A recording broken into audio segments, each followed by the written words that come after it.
Hi friends, welcome back to my channel. Okay, today recipe కాదు, పిల్లల కోసం అయితే నేను ఇలాగా డిఫరెంట్గా ట్రై చేశానండి. ఒక బనానాని అయితే కట్ చేసి దాని మీద ఈ కలర్వి స్ప్రింకిల్స్ లాగా నేను వేసాను. వాళ్ళైతే కొంచెం అట్రాక్ట్ అయ్యి బాగా తిన్నారు. ఎప్పుడు రొటీన్గా మమ్మల్ని బనానా ఇచ్చే కంటే కట్ చేసి ఇలా ఇస్తే చాలా బాగుంటుందని నా ఐడియా అనమాట.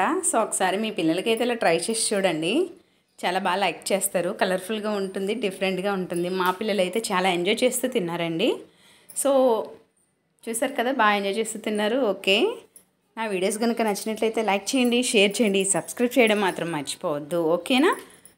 నా ఛానల్ని ఫస్ట్ టైం చూసిన వారైతే సబ్స్క్రైబ్ చేసుకోండి. నా వీడియోస్ అన్నిటినీ చూడండి, ఫార్వర్డ్ చేయకుండా చూడండి. ఓకేనా? Please like and support. మా పిల్లలైతే బాగా హ్యాపీ. మీ పిల్లలు కూడా ఇలాగే హ్యాపీగా ఫీల్ అవ్వాలంటే ఇలా రెసిపీని ట్రై చేయండి. ఓకేనా? Bye bye.